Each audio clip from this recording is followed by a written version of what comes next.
지난주에 그 스승의 날이 있었는데요.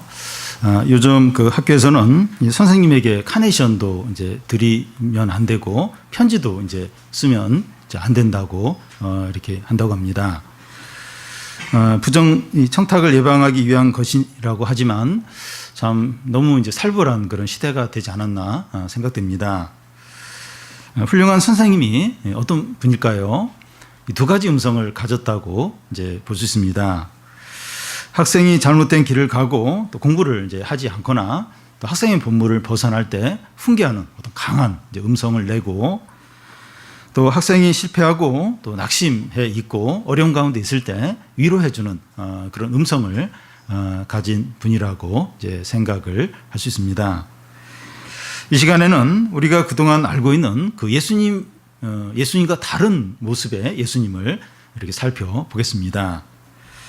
요한계시록은 이제 요한이 기록을 했는데, 요한은 예수님의 12제자 중에 한 사람입니다. 그는 예수님이 사랑하는 이제 제자라고 말할 정도로 예수님의 사랑을 많이 받은 그런 제자입니다. 예수님은 변화산에 올라가실 때나 이제 겟세마네 동산에서 기도하실 때 세 제자를 데리고 가셨는데, 그 중에 한 제자가 요한이었습니다. 최후의 만찬 때 요한은 예수님의 품에 딱 안겨서 이제 식사를 이렇게 하기도 했습니다. 요한이 알고 있는 예수님의 모습은 사랑과 은혜와 인자가 가득한 그런 분입니다. 그런데 오늘 말씀에서 요한이 자기가 본 예수님의 모습을 이제 말하고 있는데, 너무나 영광스럽고 위험 있고 두렵고 강한 겁니다. 요한이 예수님의 모습을 보고 주권자같이 엎드립니다. 그러니까 요한이 전에 예수님의 알고 있는 모습은 너무 인자하고 사랑이 많은 그런 분이었는데, 지금 요한계시록에서 이 밤모섬에서 요한이 본 예수님의 모습은 너무 강하고 너무 두렵고 너무 영광스럽고, 그래서 그 예수님의 모습을 보고 그냥 죽은 자같이 그냥 엎드러져 버립니다. 왜 예수님은 이런 모습으로 요한에게 나타나셨습니까? 박해와 유혹 가운데 있는 그 당시 소아시아 7개를 붙들어주기 위해서입니다. 그 당시 성도들의 영적인 이제 피로를 이제 보시면서 예수님의 이런 모습을 이렇게 그 7교회, 소아시아 교회들이 그걸 아는 게 필요했기 때문에 이런 모습으로 나타나신 겁니다. 오늘 우리들에게도 예수님의 이런 모습이 얼마나 필요한가 이제 하는 생각을 하게 됩니다. 오늘 말씀은 세 부분으로 나눌 수 있는데, 이 첫 번째 부분은 이 계시를 받을 때 요한이 어떤 상황에 있었는가 하는 것이고, 이 두 번째는 계시하시는 주님의 모습이 어떤가 하는 것이고, 세 번째는 그 하나님의 아들 예수님이 무슨 말씀을 하시는가 이제 하는 겁니다. 먼저 이 계시를 받을 때 요한의 상황입니다. 9절을 보면, 나 요한은 너희의 형제요 예수의 환난과 나라와 참음에 동참하는 자라. 하나님의 말씀과 예수를 증언하였으므로 말미암아 밤모라 하는 섬에 있었더니. 요한이 자기를 소개하면서 단지 너의 형제라고 이제 합니다. 예수 그리스도를 믿는 자는 그리스도 안에서 한 가족이고 이제 한 몸이기 때문입니다. 나이나 직업이나 또 직장이나 또 어떤 경력이나 빈부 차이나 이런 것과 상관없이 그 예수님 믿는 모든 자는 한 가족입니다. 그런데 여기서 요한이 나는 너의 형제라고 이제 그렇게 하는데, 그 의도는 너희와 같이 고난을 동참했기 때문입니다. 예수의 환난과 나라와 참음에 동참한 자라는 겁니다. 특히 내가 너의 형제다 이렇게 얘기하는 이유는 지금 내가 너희들과 함께 지금 고난에 동참했기 때문에 이렇게 말하고 있습니다. 예수의 환난과 나라와 참음에 동참한 자라는 겁니다. 여기서 이제 나라라고 하는데 예수의 나라 혹은 하나님 나라를 이제 말합니다. 요한과 이 소아시아 7교회 성도들은 다 하나님 나라에 속한 이제 자입니다. 하나님 나라에 속했기 때문에 환난과 참음에 동참을 한다는 겁니다. 이 하나님 나라에 속한 자의 특징이 무엇입니까? 일요일 날 이제 교회에 오고 또 뭐 술, 담배 안 하고 이제 이런 정도가 아니라 신앙 때문에 환난을 당하고 그것을 참으며 사는 자들입니다. 그러니까 하나님 나라에 속했다. 교회 간다. 주일날 놀러 안 가고 교회 간다. 이런 정도가 아니라 그 고난을, 신앙 때문에 고난을 받으면서 그걸 함께 참으면서 사는 자들. 이게 이제 하나님 나라에 속한 자의 특징입니다. 하나님 나라에 속한 자들은 신앙이 어리거나 성숙하거나 이 환난을 당하고 참으며 살아간다는 겁니다. 그러니까 믿는다고 하는데 신앙 때는 환난을 안 당해요. 다 피해요. 다 타협을 해버려요. 근데 교회는 꼭 나가요. 그러면 이제 엄밀한 의미에서 보면 하나님 나라에 속한 자가 아니라는 거예요. 하나님 나라에 속한 자의 특징은 신앙 때문에 세상 가운데서 환난을 당해요. 어려움을 당해요. 근데 그걸 이제 참으면서 살아가는 이런 사람들이 이제 하나님 나라에 속한 자라는 겁니다. 요한은 어떤 환난에 지금 환난을 당하고 있습니까? 하나님의 말씀과 예수를 증언하기 위해서 지금 반모섬이라는 곳에 있습니다. 반모섬은 그 터키, 지금 터키의 그 아래쪽에 있는 작은 이제 섬인데요. 바이섬이라고 합니다. 이 전해지는 이야기로는 이 섬이 이제 탄광이 있었는데 도미티안 황제 때 기독교인들을 이곳에 많이 잡아와서 막 강제 노역도 시키고 또 이렇게 박해도 이제 했던 이제 곳입니다. 그때 요한의 나이가 90세였어요. 90세인데 신앙 때문에 여기 강제로 끌려와서 노역도 하고 박해를 받고 이제 있는 겁니다. 90이면 다 죽을 때가 됐죠. 근데 이 기독교인이라고 이제 이 90세 먹은 노인까지 끌고 와서 막 강제 노역을 이곳에서 이제 시켰던 겁니다. 예수께서 부활하시고 승천하신 후에 314년 콘스탄틴 대제가 이제 기독교를 공인하기 전까지 로마에서 10번에 걸쳐서 대대적인 박해가 있었습니다.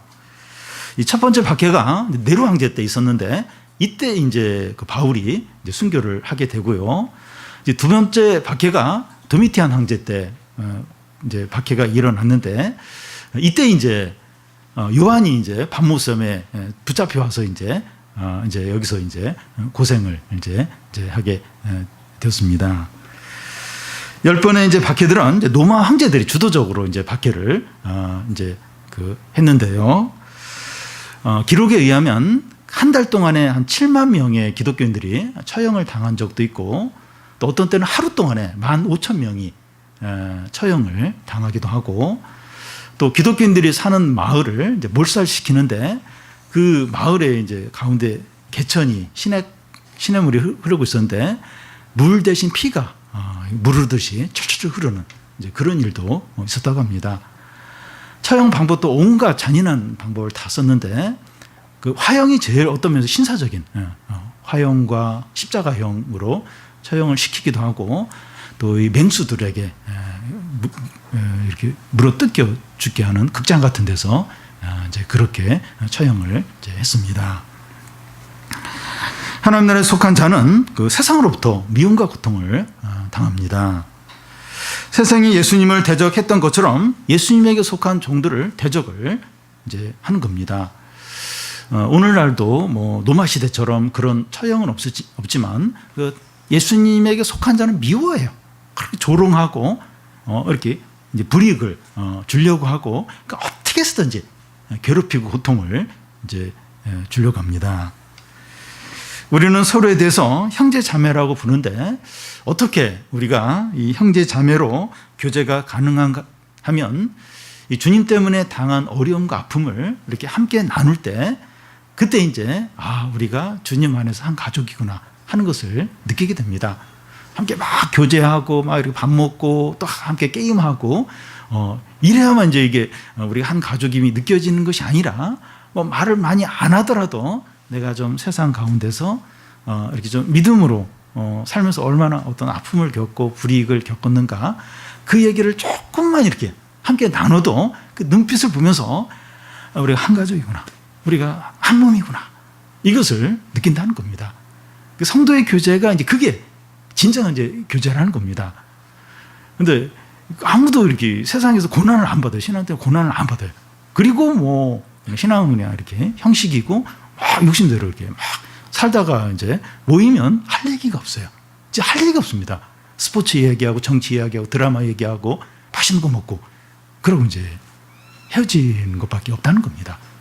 근데 이 세상 가운데서 이렇게 믿음으로 이렇게 살려고 하고 죄와 싸우고 뭐 욕을 먹고 손해를 보고 막 기도하면서 막 이렇게 씨름하고 이제 그런 걸 이제 이렇게 함께 모여서 이제 나눌 때 그때 이제 우리가 한 가족이구나 또 이렇게 한 몸이구나 하는 게 이제 막 느껴지면서 굉장히 위로와 격려가 이제 격려를 이제 서로 이제 받게 되는 거죠. 요한은 이 자신이 밤모섬에 있을 때 자기에게 일어난 일을 지금 말합니다.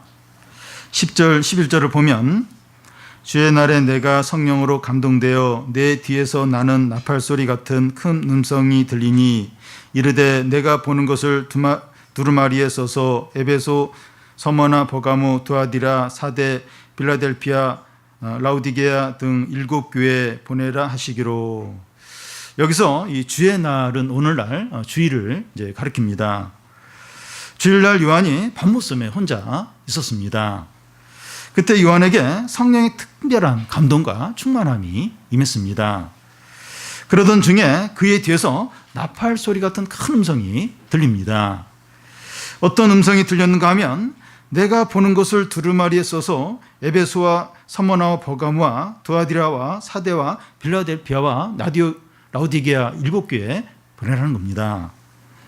주님이 이제 보여주시고 말씀하신 것들을 다 적어서 그 당시에 소아시아 7교회에 보내라는 겁니다.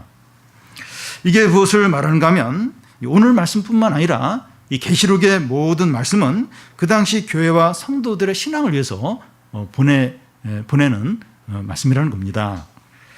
박해와 유혹 가운데서 침체되고 흔들리고 있는 그 당시 교회와 성도들을 붙들어 주기 위해서 주님께서 요한에게 주시는 말씀이라는 겁니다. 지금 이 박해와 고난과 유혹 가운데 막 흔들려요. 너무 힘들어합니다. 그때 그 교회와 성도들을 붙들어 주기 위해서 하나님이 요한을 통해서 보내준 말씀이라는 겁니다. 근데 그 소아시아 7교회뿐만 아니라 교회가 많아요. 근데 특별히 이제 7교회에게 보내라고 말하는 이유는 7이 완전수예요. 그래서 7교회에 보내라는 그 의미는 모든 교회, 모든 시대에 있는 모든 교회에 보내라는 그런 의미입니다. 그래서 오늘 우리 주기품 교회도 하나님이 요한을 통해서 우리에게 이 계시록 말씀을 보내준 겁니다. 우리의 믿음과 신앙을 붙들어주고 격려하고 이 고난을 잘 견디도록 유혹에 넘어가지 않도록 우리의 믿음을 붙들어주기 위해서 이렇게 요한을 통해서 이 지금 계시로 이 말씀을 우리에게 주신 겁니다. 이 두 번째는 이 계시를 주시는 주님의 이제 모습입니다. 12절 13절을 보면 몸을 돌이켜 나에게 말한 음성을 알아보려고 돌이킬 때 7 금 촛대를 보았는데 촛대 사이에 인자 같은 이가 발에 끌리는 옷을 입고 가슴에 금띠를 띠고. 요한은 이 나팔 같은 큰 음성이 자기 뒤에서 들렸기 때문에 자기도 모르게 뒤를 이제 돌아봤습니다. 그때 그가 무엇을 이제 보게 되었는가 하면 7 금 촛대가 보였고 촛대 사이에 인자 같으신 이가 계신 것을 이제 보는 겁니다. 이 7 촛대는 그 20절에 보면 7교회를 말합니다. 교회를 이제 촛대라고 표현한 이유는 교회는 이제 어둠을 밝히는 이제 빛의 역할을 하기 때문입니다. 밤에 캄캄한 바다 가운데서 이제 등대가 이제 배들에게 이제 빛을 비춰서 이제 방향을 이렇게 알려주는 것과 같습니다. 교회는 이 말씀의 빛을 비추어서 이 어둠과 절망과 죄 가운데 있는 사람들에게 생명으로 이제 이끌어 준다는 겁니다. 그런데 이 촛대 사이에 인자 같은 이가 이제 계신다고 하는데 인자 같은 이가 누구를 말합니까? 예수 그리스도를 말합니다. 사람이 되셔서 죽으시고 부활하신 우리 주님을 가리킵니다. 주님이 촛대 사이에 계시다고 하는 것은 교회를 주관하고 다스리신 것을 말합니다. 이 촛대가 7 촛대가 교회를 가리켜요. 근데 주님이 인자 같으신 이가 이 촛대 사이를 이렇게 촛대 사이에 계시다. 거기 왔다 갔다 하신다. 이건 그 7교회를 이 교회들을 다스리시고 주관하신다 하는 의미입니다. 교회는 철저하게 주님께 속해 있습니다. 만약에 교회가 목사나 교인들에게 속해 있다면 교회는 벌써 사라지고 없어졌을 겁니다. 역사적으로 보면 목회자들이 타락을 하고 교인들이 다 세상으로 향해 가고 교회가 크게 이제 침체 가운데 빠질 때가 있는데, 그럴 때 또 독재자나 공산주의가 이제 등장하면서 교회들을 다 이제 없애고, 이제 그럴 때도 오고, 그럴 때 이제 교회가 사라질 것 같아요. 끝장날 것 같아요. 그런데 교회가 사라지지 않고 계속 유지되는 이유는 교회가 주님께 속해 있기 때문입니다. 노마 시대에 10번째 대대적인 박해가 이제 있었는데, 그래도 이 교회가 사라지지 않고 또 이렇게 313년 기독교로 노마가 기독교를 공인하게 될 때까지 교회가 잘 유지된 것도 이 교회가 이제 하나님께 주님께 속해 있기 때문입니다.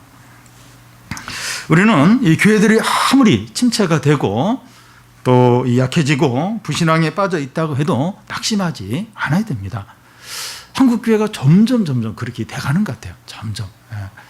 그러니까 교회 규모는 뭐 이제 큰 차이는 없고 이제 약간씩 이제 조금씩 이제 교인들이 이제 한국 교회 전체적으로 보면 이제 줄어드는 이제 그런 상황이라 그렇게 좀 심각하지 않다 이렇게 여겨질 수 있는데, 그래도 지금 교회가 많이 이렇게 영적으로 침체되어 있고 약해져 있는 그런 상태입니다.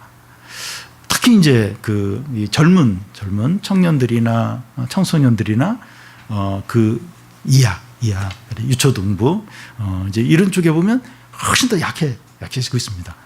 그러니까 이제 아이를 적게 낳아가지고 이제 어린이가 적어서 그래서 이제 교회마다 이제 유초등부나 유치부가 이렇게 적은 거 아닌가. 근데 그 출산율이 감소한 것보다 몇 배로 교회 안에 이 유초등부나 유치부나 이 청소년들이 급격하게 지금 줄어들고 있다고 합니다. 그러니까 그 애를 적게 낳아서 그 차원이 아니라 그것보다 몇 배나 많이 지금 감소하고 줄어들고 있습니다. 그러니까 앞으로 한 20-30년이 후가 문제입니다.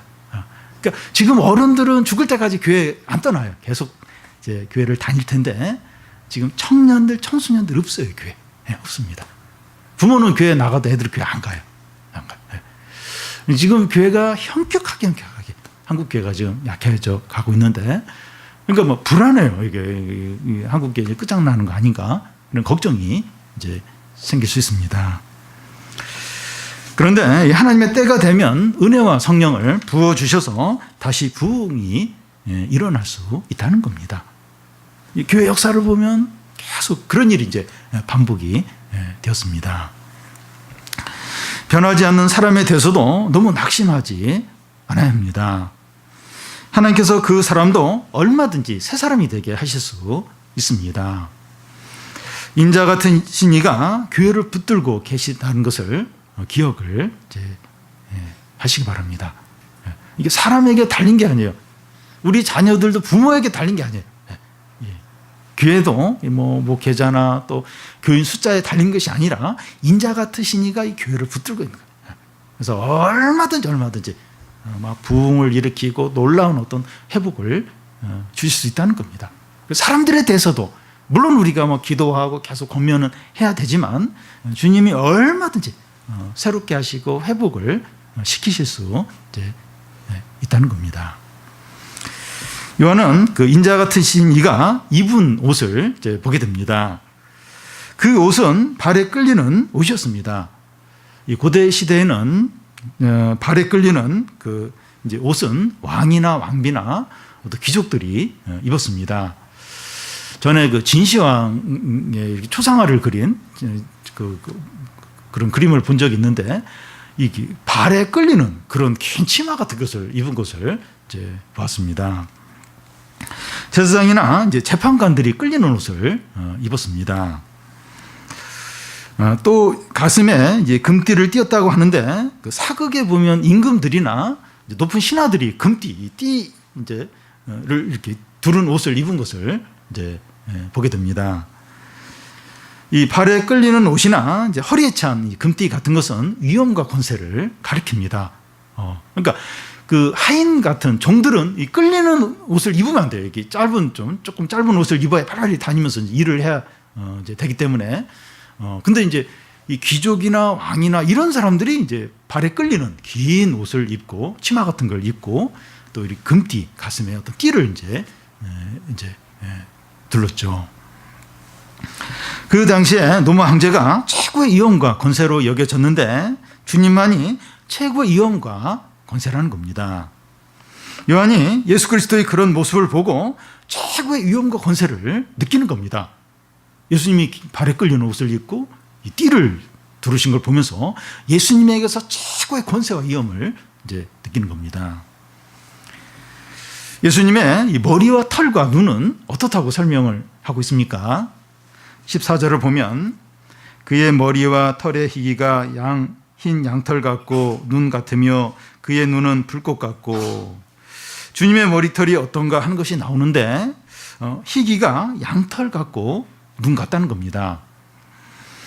너무 이제 흰 것을 말하는데요. 그 영국 같은 곳에 보면 그 법정에서 이제 어떤 재판관이나 이런 사람들이 흰 가발을 이렇게 쓴 것을 이제 볼 수가 있습니다. 그러니까 아직 젊은데 흰 가발 같은 걸 쓰고 있어요. 이 흰 이런 건 흰 어떤 게 의미하는 게 어떤 정의, 어떤 정결 이런 걸 의미하기 때문에 이 재판하는 사람들이 이제 흰 어떤 가발을 이제 쓰고서 재판을 하는 겁니다. 예수 그리스도의 머리털이 이제 희다는 것은 절대적인 정결과 이제 거룩을 의미합니다. 주님 앞에서는 죄나 거짓이나 불이나 더러운 것이 절대 용납이 안 된다는 겁니다. 세상에서는 더러움과 거짓과 불의가 적당히 넘어가요. 그리고 사람들도 그냥 웬만하면 그냥 이제 넘깁니다. 드러난 행동만 크게 잘못되지 않고 또 크게 잘못만 안 되면 어떤 생각을 하든지 신앙이 어떻든지 혼자 있을 때 어떻게 행하든지 문제 삼지 않습니다. 그런데 주님 앞에서는 점도 흠도 티도 용납이 안 됩니다. 철저하게 회개하고 그리스도의 피로 정결케 되지 않으면 아무도 주님께 나올 수 없습니다. 사람들에게는 웬만하면 그냥 통해요. 그냥 드러나게 큰 문제만 되지 않으면. 그런데 하나님께는 점이나 흠이나 티도 절대로 이게 용납이 안 된다는 거예요. 그리스도 피로 정결케 되기 전까지는 주님께 나아갈 수 없다는 겁니다. 또 그의 눈은 이제 불꽃과 같다고 하는데, 눈에서 이 불꽃이 나온다고 하는 것은 모든 걸 다 보고 아는 것을 의미합니다. 주님 앞에서는 모든 것이 벌거벗은 것과 같이 드러난다는 겁니다. 주님은 우리가 앉고 일어서고 걷고 넘어지는 것뿐만 아니라 마음의 생각까지 다 아십니다. 우리가 방 안에 혼자 있을 때 무슨 이제 행동을 하는지, 우리가 속으로 무슨 생각을 하는지 다 알고 계십니다. 우리는 지금 옆에 있는 사람이 뭘 생각할까? 지금 말씀을 잘 듣고 있는가? 아니면 예배 끝나고 이렇게 할 걸 생각하는지, 아니면 다른 거 생각하는지 몰라요. 우리는 모릅니다. 근데 주님은 지금 이 순간에도, 이 시간에도 우리가 지금 무슨 생각을 하는지, 다른 생각하는지 아니면 말씀에 집중하고 있는지 주님은 다 아십니다. 저는 이제 혼자 있을 때 악한 생각, 부끄러운 생각을 할 때가 있습니다. 근데 순간적으로 내가 지금 이런 생각을 하는 거 주님이 다 아실 텐데 이러면서 빨리 그 생각을 이제 버릴 때가 있습니다. 주님은 불꽃 같은 눈으로 우리의 은밀한 행동과 깊은 생각까지 다 아신다는 거예요. 불꽃 같은 눈에서 불이 나와요, 불이. 그래서 숨길 수 있는 게 아무것도 없어요. 요즘 이제 한 사람이 집에서 나와서 다시 집에 돌아올 때까지 CCTV에 한 300번이 찍힌다 그래요. 그리고 차 안에서도 다 이제 찍히잖아요. 차 안에 있는 그 카메라에. 그래도 이게 CCTV에 안 잡히는 그런 영역들이 있어요. 근데 그 영역까지도 주님은 다 보신 거예요. 다 하신 겁니다. 이 불꽃 같은 눈으로 모든 행동, 모든 생각, 은밀하게 순간적으로 하는 그 생각까지도 주님은 다 이제 아십니다. 다음은 예수님의 발과 음성에 대한 설명인데요. 15절을 보면 그의 발은 풀무불에 단련한 빛난 주석 같고 그의 음성은 많은 물소리 같으며, 주님의 발은 풀무불에 단련한 이 주석 같다는 겁니다. 그 당시 로마 군대는 세계 최강이었습니다. 로마 군대가 싸움에서 일시적으로 질 때는 있는데 꼭 이겨요. 반드시 로마 군대는 이겼습니다. 로마의 스키피노와 카르타고의 하니발의 전쟁이 유명한데요. 하니발이 로마 군대를 계속해서 이겼어요. 몇 번에 걸쳐서 계속 이기다가 결국 이 스키피노에게 이 하니발이 무릎을 이제 꿇게 됩니다. 로마 군인들의 발이 모든 것을 밟았습니다. 이 고대 왕들은 보좌에 앉았을 때 자기 발을 올려놓는 발판에 자기가 정복한 나라들의 이름을 다 이렇게 그 발판에 적어 놨다고 합니다. 발로 밟는 것은 승리와 정복을 가리킵니다. 그런데 예수 그리스도의 발은 로마 군대의 발과 비교할 수 없이 너무나 강하고 견고합니다. 주님의 발로 밟으면 아무것도 남지 않습니다. 로마 군대나 어떤 강한 군대라도 주님 발 앞에서는 진흙덩어리와 같아요. 그냥 밟아버리면 그냥 완전히 그냥 바닥으로 그냥 주저앉아 버리는, 그 정도로 이 주님의 발은 너무나 강하고 너무나도 견고합니다. 또 주님의 음성은 많은 물소리와 같다는 겁니다. 이 나이가라 폭포와 같은 그런 폭포에 이제 구경을 가서 이제 폭포 가까이 가면 이 폭포 물소리가 너무 커서 옆에서 이렇게 옆에서 하는 말이 안 들려요. 막 소리를 질러야 들릴 정도로. 왜냐하면 이 폭포 물소리가 너무나도 크기 때문입니다. 요한이 밤옷섬에 있으면서 이제 파도가 이제 그 바위들에게 막 부딪히는 그 소리를 이제 많이 들었을 텐데, 그 소리가 너무 크다는 것을 이제 경험을 했을 겁니다. 그러니까 이 밤옷섬은 이제 바위 섬이기 때문에 그 파도가 확 부딪힐 때 그 소리가 엄청 얼마나 큰가, 이제 그걸 이제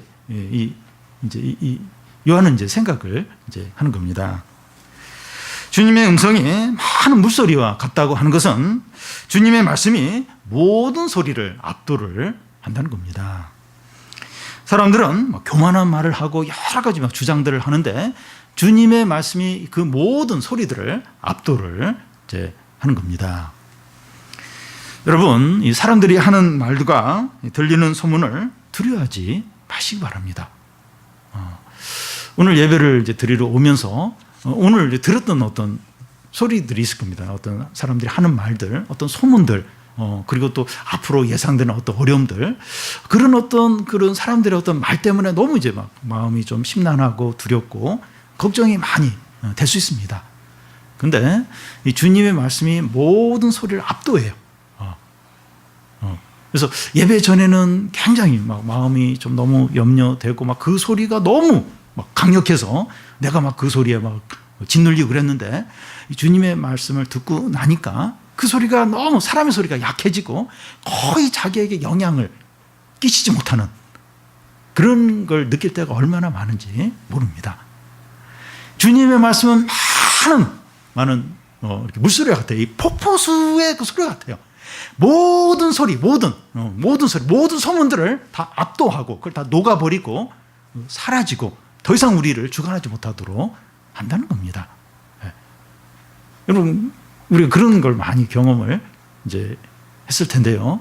너무 어떤 일로 근심이 되고 너무 힘들고 막 불안해하고 그렇게 했는데, 개인적으로 이렇게 말씀을 묵상하면서 이 하나님 말씀은 그냥 이 마음을 그냥 확 압도를 하는 겁니다. 그러면서 더 이상 그 사람들이 나에게 한 말들, 어떤 소문이 그게 그렇게 크지 않은, 너무 이제 작게 느껴지고 아무것도 아닌 것으로 여겨지는 걸 경험할 때가 얼마나 많은지 모르죠. 이 주님의 말씀은 많은 물소리와 같습니다. 주님의 말은 빛난 주석과 같아요. 뭐든지 그냥 밟아서 다 까불면 그냥 밟아버리는 겁니다. 교만한 자는 이 주님의 발에 다 밟힙니다.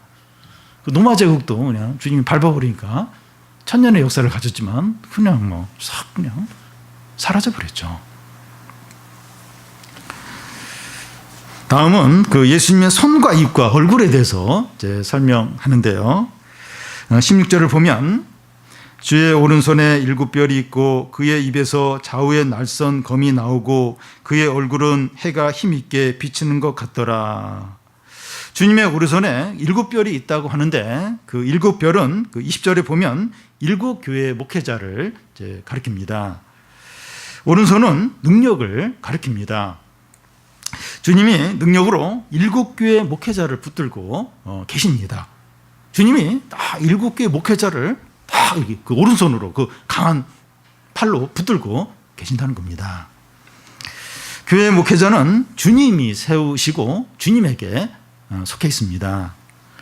교인들은 목회자를 주관하려고 하면 안 됩니다. 조정하거나 위협을 하거나 그렇게 막 이렇게 교인들 마음대로 막 목회자를 그렇게 하려고 하면 안 됩니다. 목회자가 주님 뜻대로 목회를 잘 하도록 도와줘야 됩니다. 목회자는 교인들을 기쁘게 하는 것보다 주님을 기쁘게 이제 해야 됩니다. 어떻게 하면 교인들이 좋아할까? 막 그런 거 이렇게 막 이렇게 살피고 막 이래서 막 교인들을 기쁘게 하면 안 되고 주님을 기쁘게 해야 됩니다. 교인들이 막 실망하고 원망하더라도 주님이 이렇게 기뻐하시도록 주님 뜻에 맞도록 해야 합니다. 목회자가 주님께 붙들려서 온전히 사용이 될 때 교회가 부흥하고 교인들이 은혜를 받게 됩니다. 또 그의 입에서 좌우에 낯선검이 이제 나온다고 하는데요.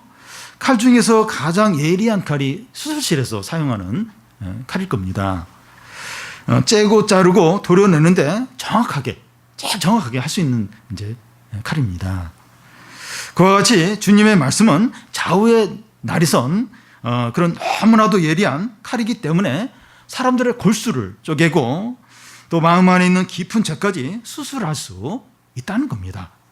예수님의 입에서 막 칼이 나와요. 칼이 나오는데 좌우에 날선 검입니다. 수술칼처럼 너무나 예리한.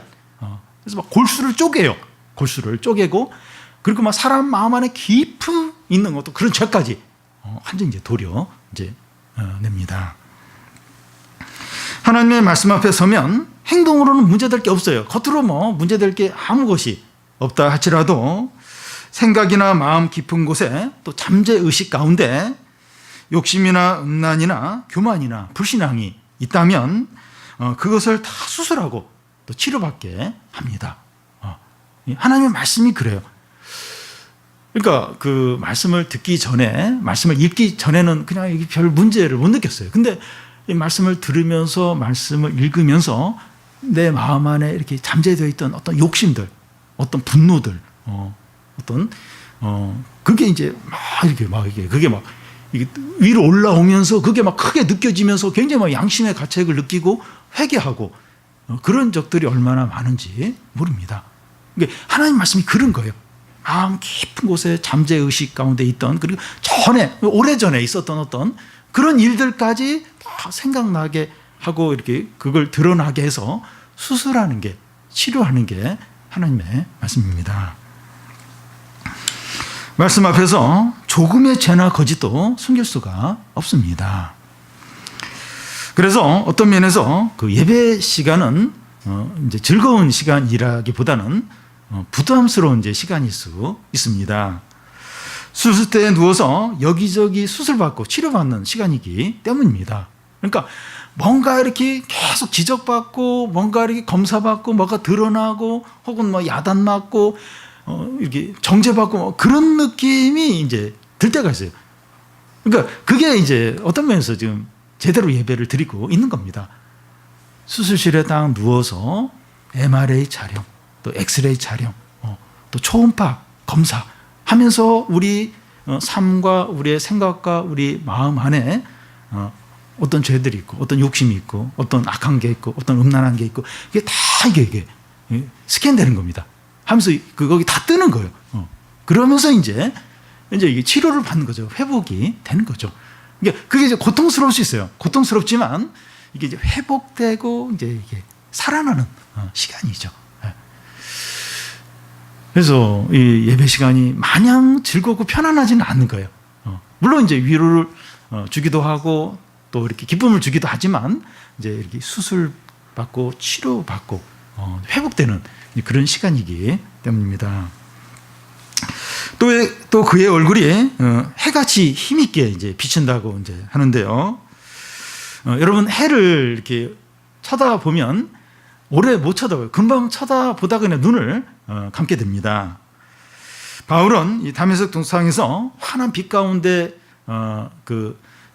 하늘에 이렇게 나타나신 그 예수님을 보고 나서 그냥 거꾸로져 버렸습니다. 요한도 주님의 이런 모습을 본 후에 어떻게 되었습니까? 지금 막 그 해같이 빛나는 그 주님의 모습, 또 그 전에 또 막 입에서 막 검이 나오고 막 이런 모습을 이제 보면서 특히 해같이 빛나는 주님의 얼굴을 보면서 요한이 어떻게 됐습니까? 17절 앞부분에 보면 그의 발 앞에 엎드려져 죽은 자 같이 되었습니다. 그러니까 막 완전히 엎어지는 거. 못 일어나는 그냥 죽은 자 같이 그냥 이제 엎어져 버렸습니다. 여러분, 이 주님의 모습을 보면 정상적이라면 그냥 죽은 자 같이 엎드려질 수밖에 없습니다. 이 출애굽기에 보면 이 모세가 그 주님의 모습을 하나님의 모습을 이제 보여달라고 그러니까 너 하나님의 나를 보면 죽는다고. 그러니까 주님의 영광을 그대로 직접 보면 그냥 죽어버립니다. 그런데 우리가 요한에 설명하는 주님의 모습을 지금 살펴보고 있는데 우리 가운데 쓰러진 자가 없어요. 그리고 죽은 자같이 엎어진 자도 없습니다. 이것이 언어의 한계입니다. 요한은 자기가 본 것을 언어로 표현을 했는데 실제 자기가 본 주님의 모습을 제대로 설명하는 것이 불가능한 겁니다. 만약에 지금 그 요한이 말한 이런 모습들을 그림으로 그리면 어떨까요? 약간 우스운 모습이 될 수 있습니다. 막 입에서 칼이 나오고 막 얼굴이 해같이 빛나고 긴 옷을 입고 띠를 띠고 막 이런 걸 그림으로 그리면 좀 이렇게 약간 우스운 그림이 될 수도 있습니다. 이게 언어의 한계입니다. 그래서 요한은 뭐뭐 같다는 표현을 계속해서 하고 있어요. 예수님은 해도 아니고 맑은 물소리도 아니고 좌우의 낯선 검도 아니고 그냥 그런 거 같을 뿐이다. 뭐뭐 같다 이런 표현을 그냥 이제 하고 있습니다. 이 시간 우리는 요한의 이 설명을 들으면서 성령의 큰 감동이 우리 가운데 임해서 주님의 크신 영광과 크신 위엄과 놀라운 영광을 느끼게 되기를 바랍니다. 죽은 자처럼 엎어져야 돼요. 이 시간 이게 언어의 한계로 인해서 또 저도 이제 이렇게 이걸 설명을 하면서 이 한계로 인해서 이제 그게 어려워요. 근데 우리 안에 성령이 크게 임해서 이 하나님의 능력, 이 예수님의 능력과 예수 그리스도의 영광과 예수님의 이 강하심이 느껴지면서 우리가 그 앞에 좀 엎어져야 됩니다. 우리가 예수 그리스도를 그렇게 느끼면 예수 그리스도를 경외하고 찬양하고 의지하지 않을 수 없습니다. 더 이상 세상을 두려워하지 않고 불이익을 두려워하지 않고 믿음을 지켜야 됩니다. 더 이상 죄의 유혹과 세상을 따라가지 않게 됩니다. 주님이 이렇게 강하고 능력이 많고 강하시다는 것을 강하게 느끼기 때문입니다. 이렇게 지금 이 주님의 이런 모습, 원래 주님이 이런 분이에요. 이런 분인데 이제 그 복음서에서는 이제 다른 이제 요한이나 제자들에게는 그런 모습을 안 나타내셨죠. 근데 이 큰 고난과 박해와 또 여러 유혹 가운데 있는 이 소아시아 7교회에는 이런 주님의 모습이 너무 필요한 거예요. 우리가 이 주님의 모습을 성령을 통해서 강하게 느끼면 세상이나 여러 위협이나 이런 걸 두려워하지 않게 돼요. 또 죄의 어떤 유혹도 이길 수 있다는 겁니다. 주님이 이렇게 강하시고 주님이 이렇게 능력이 많으시고 주님이 이렇게 영광스러운 걸 그걸 막 강하게 느끼니까 어떤 어려움도 다 감당하고 두려움도 이기고 유혹도 이제 이기게 되는 겁니다. 인자 같으신 이가 이제 요한에게 무슨 말씀을 이제 하십니까?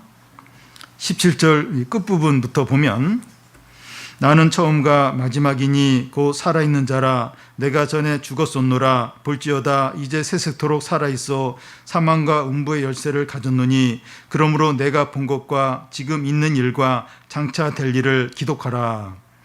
예수 그리스도는 죽으셨다가 부활하심으로 사망과 음부의 권세를 가셨습니다. 이 열쇠를 가졌다고 하는 것은 주도권을 가진 것을 말합니다. 예수님은 살았다 다시 부활하셨어요. 그러면서 사망과 음부의 권세를 열쇠를 가졌습니다.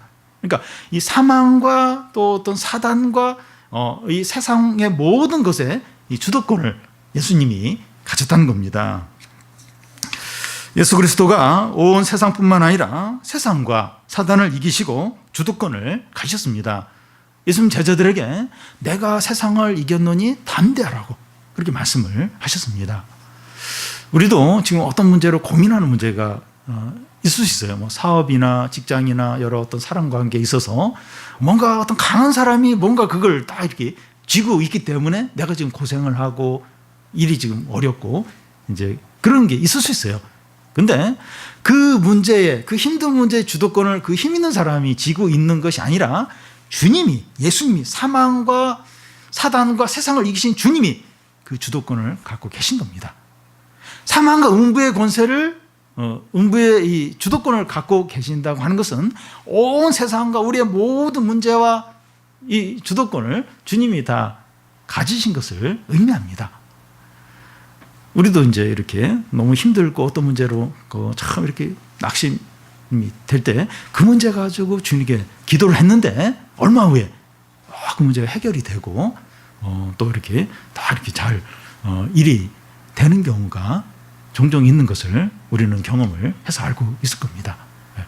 그러니까 이 모든 이 세상과 또 모든 문제들, 어려움들, 해결돼야 될 일들, 미래의 일들 주님이 주도권을 갖고 계세요. 그래서 담대한 겁니다. 죽었다가 다시 부활하시고 이 사망과 음부의 열쇠를 가졌노라. 이분이 주님입니다. 주님. 주님. 주님이 모든 걸 다스리고 주관하십니다.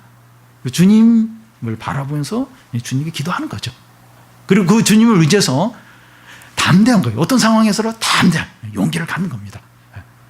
뭐 공부 문제나 뭐 취업 문제나 진로 문제나 여러 경제적인 문제나 질병의 문제나 사람과의 관계나 사업이나 누가 힘 있는 사람이 그걸 쥐고 있어요. 그래서 지금 내가 고생을 합니다.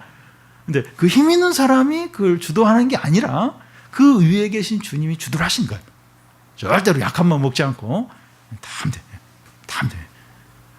그래서 주님이 내가 죽었다가 다시 부활했고 이 사망과 음부의 열쇠를 가졌노라. 그렇게 지금 본인을 소개하고 계신 겁니다. 여러분, 주님은 이 자신의 모습을 동영상을 보듯이 요한에게 보여주셨고 요한이 특별히 우리에게 이 동영상을 보듯이 시각적으로 예수님의 모습을 우리에게 보여주었습니다. 왜 그렇게 하셨는가 하면 주님의 모습을 항상 생생하게 기억하도록 하기 위해서입니다. 그러니까 우리가 이제 이미지, 시각을 적으로 볼 때 그걸 오래 기억을 해요. 좀 더 생생하게 봅니다. 요즘은 다 동영상 시대예요. 그래서 이제 주님도 우리에게 이제 이 동영상, 주님의 또 이렇게 주님의 발, 눈, 머리, 또 입은 옷, 또 막 그 음성, 입에서 나오는 뭐 저기 낯선 검, 막 그 주님의 소리 이런 걸 동영상 보듯이 우리가 생생하게 잊지 않고 기억하도록.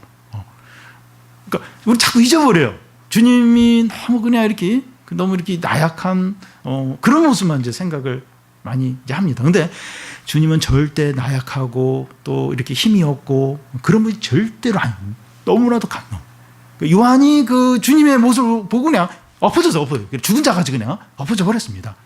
그 소리가 막 많은 폭포수보다 더 크고 그 입에서 막 좌우에 낯선 검이 나오고 눈에서 불꽃이 튀고 얼굴은 해같이 빛나고 그 발은 주석까지 가. 그냥 밟으면 뭐든지 그냥 완전 부셔버리는 너무나도 강력한 그걸 우리가 잊지 않고 생생하게 기억하도록 이렇게 동영상으로 시각적으로 주님의 모습을 보여주고 있는 겁니다. 우리에게 이 큰 어려움과 두려움과 걱정거리가 있다고 해도 주석 같은 발을 가지시고 해와 같이 힘차게 빛나는 주님의 모습을 기억하면서 용기를 가지시기를 바랍니다. 어떤 일이 두렵습니까? 어떤 사람이 겁이 납니까? 주석 같은 엄청난 발을 밟아서 뭐든지 그냥 밟아버리고 그 얼굴이 해같이 빛나는 그 주님, 그 우리 주님이에요. 그 주님이 우리를 지키십니다. 아무것도 두려워하지 않도록, 어떤 사람도 두려워하지 않고 어떤 일도 두려워하지 않아야 됩니다.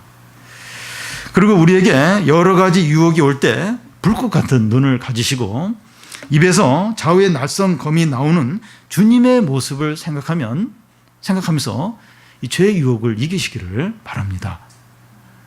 그 전까지는 사람만 안 보면 뭐 괜찮겠지 그러면서 그냥 넘어가고 또 이렇게 죄를 지었더라 할지라도 이 불꽃 같은 분은 다 보고 계세요. 다 보고 계십니다. 다 아세요. 우리의 은밀한 행동들, 생각까지도 다 아십니다. 그리고 입에서 막 칼이 나와요. 칼이.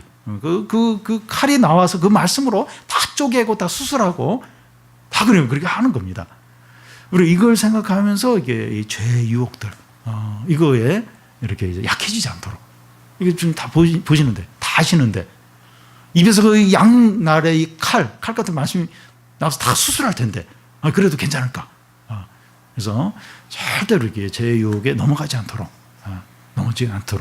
이제 해야 됩니다. 그리고 처음과 나중 되시고 사망과 음부의 열쇠를 가지시고 교회를 붙드시고 온 세상을 다스리시는 주님을 전적으로 믿고 의지하는 성도들이 다 되시기를 바랍니다.